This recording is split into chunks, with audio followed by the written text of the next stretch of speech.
আসসালামু আলাইকুম দর্শকবৃন্দ, আপনাদেরকে আমন্ত্রণ জানাচ্ছি আজকের আমাদের একটি অনুষ্ঠানে, যে টং রাজনীতি।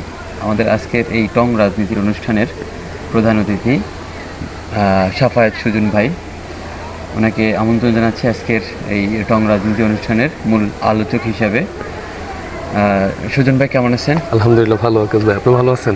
জি আলহামদুলিল্লাহ। আমাদের বর্তমান দেশের রাজনৈতিক প্রেক্ষাপটে যে দৃশ্যগুলো আমাদের চোখে সামনে অনেক সময় আসে না, কিন্তু পিছনের রাজনীতি, যেটাকে বলে রাজনীতির পিছনের রাজনীতি, তো আমরা জনগণ যারা আছি, যে সামনে থেকে যা দেখতে পাই, পিছনের রাজনীতিও কি একই রকমের চলে?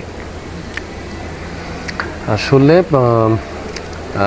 সর্বপ্রথম আমি একটা জিনিসের দিকে ফোকাস করতে চাই, বাংলাদেশের রাজনীতির প্রেক্ষাপট অনুযায়ী, যে আমাদের রাজনীতির বিশেষ করে জনগণের একটা ভুল। আমরা সবসময় রাজনৈতিক দলগুলোকে ব্লেম দিই যে তারা এই করছে না, তাদের এই কমিটমেন্ট রক্ষা হচ্ছে না, বা তাদের এই মানে যাওয়া উচিত ছিল, তারা সেই মানে যেতে পারছে না।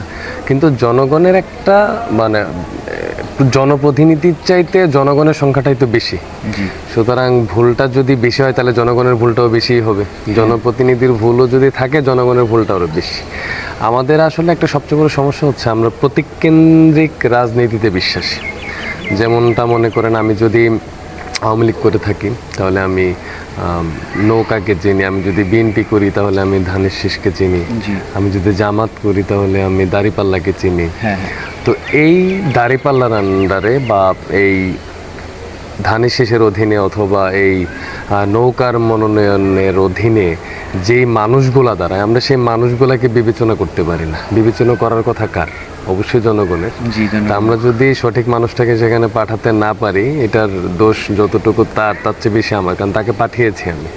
সেটা নির্বাচনের মাধ্যমে হোক, ভোট কারচুপির মাধ্যমে, যেভাবে হোক, যদি ভোট কারচুপির মাধ্যমেও হয়ে থাকে সেটা মেনে নিয়েছি আমি।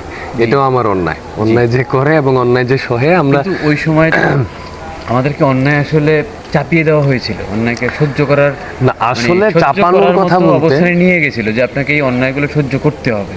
এই অবস্থায় তো আমাদেরকে মানে বিশেষ করে জনগণকে নিয়ে যাওয়া হয়েছিল ওই পর্যায়ে, যে আপনি অন্যায় দেখবেন এবং সহ্য করবেন। আচ্ছা, এই বিষয়টা নিয়ে একটা কথা বলি। যেমন কিছুদিন আগে আমি একজন আইনজীবীর বক্তব্য শুনছিলাম, যে সে বলছিল যে শুধু আয়নাঘরের বন্দীদের শুধুমাত্র এমন একজন আসামি আছে, যে আসামি শুধুমাত্র আয়নাঘরে বন্দী থাকা 1030 জনকে নিজেই গুলি করে মেরেছে। মানে যেমন আপনি এখন কি যেন একটা কথা বলছিলেন, যে আসলে আমাদেরকে বাধ্য করা হয়েছে, বলতে যাচ্ছেন এটা আসলে বাধ্য করা এবং অনুগত হয়ে যাওয়া, যা চলছে তেমনটা চলতে দেয়া, এটার মধ্যে পার্থক্য আছে। যেমন মনে করেন 1030 জনকে যদি সে মেরে থাকে, কথার কথা আমার 1030 জনের দরকার নেই, 1 লক্ষ মানুষকে মারা হয়েছে না ঘরে। কিন্তু আমরা জনগণ কতজন? 18 কোটি বা 20 কোটি। সেখান থেকে 1 কোটি মানুষ, 1 লাখ মানুষ কথা বলেছে, তাদেরকে মেরে ফেলা হয়েছে। তার মানে বাকি 17,999,00,000 মানুষ চুপ ছিল। তো আমি ব্যক্তিগতভাবে মনে করি যে একটা সমাজ কখনোই খারাপ মানুষের খারাপ কাজের জন্য নষ্ট হয় না। একটা সমাজ নষ্ট হয় ভালো মানুষের চুপ থাকার কারণে। তো যার ফলশ্রুতি এখন আমরা দেখতে পাচ্ছি, যেমন আমরা যদি আওয়ামী লীগকে ফ্যাসিস্ট হিসেবে বিদায় করে থাকি, তার মানে কি আওয়ামী লীগ একটি ফ্যাসিস্ট, আওয়ামী লীগ একটি খারাপ দল, আওয়ামী লীগ কখনো আমাদের ভালো চায়নি, শেখ হাসিনা আমাদেরকে ভালোবাসেনি, ওকে, তাকে আমরা বিদায় করেছি। তার মানে আমরা যারা আছি সবাই ভালো হওয়ার কথা ছিল। এখন একটা বিশাল সুযোগ ছিল আমাদের এক হওয়ার, কিন্তু আমরা আসলে সেই ঐক্যটা ধরে রাখতে পারি নাই, কারণ আমরা সেই 17,999,00,000 মধ্যেই পড়ি যারা চুপ ছিলাম। আমাদের আসলে কথা বলার শক্তি ছিল না। ছিল না এটা বললে ভুল হবে, আমাদের আসলে যোগ্যতাই ছিল না। তো এখন আমাদের, তাহলে আমরা কি ধরে নিব যে আসলে আমরা মেনে নিয়েছি, আমরা এই অন্যায়টাকে ইচ্ছাকৃতভাবে মেনে নিয়েছি। আমরা যেগুলো সচক্ষে দেখি, যে রাজনীতির প্রেক্ষাপট আমাদের চোখের সামনে চিত্রায়িত করা হয়, জি অবশ্যই, সেটা আসলে এর পিছনে আর এক ছবি প্রদর্শিত হয় বলতে এটা অনেকটা কেমন, যেমন যারা জনপ্রতিনিধি তারা তো আমাদের মধ্য থেকেই যায়। যেমন আমারও তো ব্যক্তিগতভাবে প্রধানমন্ত্রী হওয়ার ইচ্ছা আছে ভাই।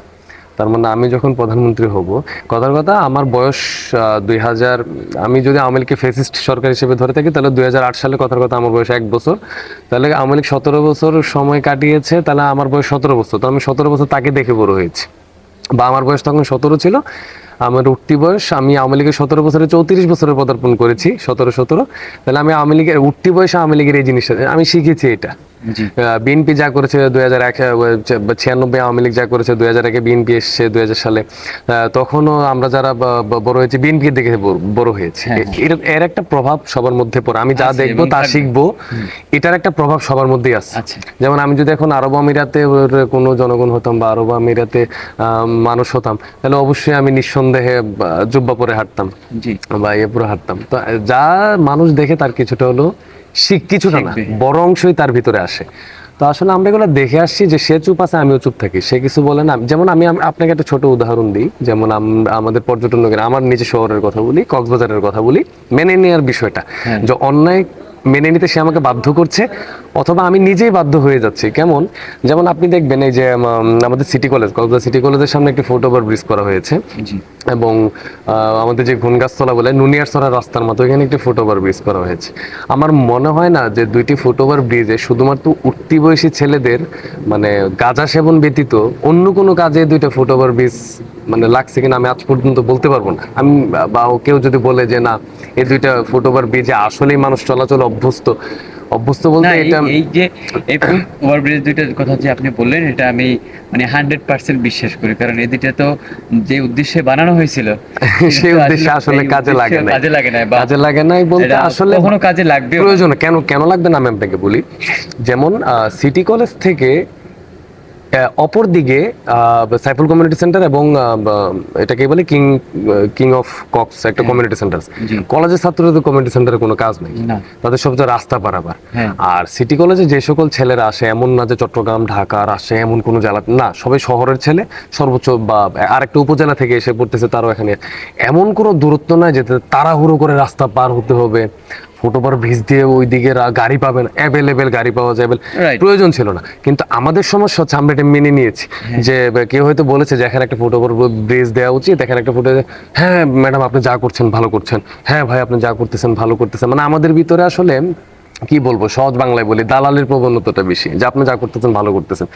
যে পরামর্শ যে দিব, যেমন ইসলামী শরীয়তে তো কি বলে এটাকে পরামর্শের একটা মাসওয়ারার একটা বিষয় থাকে, যে মাসওয়ারা করে কোনো কিছু করলে জিনিসটা সফল আর এই জিনিসটা করা হয় না। হ্যাঁ আপনি যা করছেন ভালো, অথচ এই দুইটা ফুটওভার ব্রিজের বদলে যদি আমাদের ডলফিন মোড়ে একটা ফুটওভার, এর অর্ধেক খরচে যদি একটা ফুটওভার ব্রিজও করা হয়তো, আমার মনে হয় কক্সবাজারের যানজটের সমস্যাটা ন্যূনতম 5% হইলেও কমে যেত। হ্যাঁ, কমে যেত। 5% না, আমি অনেক কম বলছি, আপনারাই জানেন যে কত, দর্শকরা তো অবশ্যই বুঝবে যারা দেখছে যে কত পার্সেন্ট এটা কমতে পারতো। তা আসলে আমাদের ওইখানে আবার মাঝে মাঝে লেখা দেখি ওই যে ফুটওভার ব্রিজ গুলোতে কক্সবাজার আমার অহংকার, হ্যাঁ, এই লেখাটা- আমার শহর আমার অহংকার, ওই লেখা তো মাঝে মাঝে লাইট থাকে না, জি। সুতরাং ওইটার কাজেও লাগতেছে না ওই ফুটওভার ব্রিজটা। তো যাক ওইসবের দিকে না যাই, তো প্রতীক কেন্দ্রিক যে রাজনীতিটার বিষয়ে আমি বলতে চাচ্ছিলাম। তো আপনি দেখেন এই প্রতীকের কারণে কিন্তু যে মানে কি বলতাম 50 টাকায় বিক্রি হওয়া এক মমতাজও বাংলাদেশের স্বাধীন রাষ্ট্রের এমপি হয়েছে। আমি পটুয়াখালীর একজন এমপির কথা বলি আপনাকে, যদি আপনার শহর আপনি তাকে চিনেন, আমার নামটা মনে পড়তেছে না, মহিলা এমপি, উনি সংসদে উঠে রিডিং পড়তেছেন, অমুক পটুয়াখালীতে একটি, আমি অভিনয় করে আসলে দেখাতে পারছি না এই সময় যেহেতু একটা ইয়ে আছে। তো চিন্তা করেন আমার জনপ্রতিনিধি কারা, যারা আমার চাইতে বেশি যোগ্যতা সম্পন্ন, ভালো বোঝেন, তাদের ব্যক্তিত্ব ভালো, মানে তাইলে ওই ব্যক্তিত্ব সম্পন্ন এবং সর্বোচ্চ যোগ্যতা সম্পন্ন ব্যক্তিকে আমি এমপি হিসেবে সংসদে পাঠিয়েছি, তাহলে তার অবস্থায় যদি এরকম হয়, তাহলে তার শহরের বাকি জনগণের কি যোগ্যতা কি দক্ষতা এটা ভাবতেও আমার অবাক লাগে। এটা আমি আপনাকে হার্ট করার জন্য বলছি না, যে আমি তো তাকে পাঠিয়েছি, ঠিক না? তার মানে তার চাইতে যোগ্যতা সম্পন্ন ব্যক্তি পুরাপুটিও খালি তার নাই, অথবা যারা আছে তারা চুপ আছে, তারা কথা বলতেছে না। এই যে মেনে নেওয়ার মানে আমার ইচ্ছা, আমি নিজে মেনে নিচ্ছে ভাই, আমাকে কে মানে আমি যদি আসলে আপনার সাথে বলি যে না এটা হবে না, তার মানে অবশ্যই একটা তর্ক, আমি তর্ক করতে রাজি না, আমি মেনে নিতে রাজি, তা আসলে আমাকে বাধ্য করা হচ্ছে না, আমি নিজেই বাধ্য হয়ে যাচ্ছি। হচ্ছে দর্শক বিন্দু, আপনাদেরকে জানিয়ে রাখি, আমরা টং রাজনীতির যে অনুষ্ঠানটা আমরা শুরু করতে যাচ্ছিলাম, আমাদের কিছু বিলম্ব হয়েছে মাঝখানে। আগামী বছরের ফেব্রুয়ারিতে আমাদের নির্বাচন, এবারে নির্বাচনটা একটু ব্যতিক্রমধর্মী, কারণ অনেক দিন পরে, দীর্ঘদিন পরে আসলে একটা প্রজন্ম জানেই না যে নির্বাচনটা কি। এই পরিমাণ সময়ে নির্বাচন নষ্ট হয়েছে বাংলাদেশ থেকে, ভোট গ্রহণ যে ব্যাপারটা ছিল সেটা দীর্ঘদিনের নষ্ট একটা সিস্টেমকে এবছর সম্ভবত চালু করা হবে।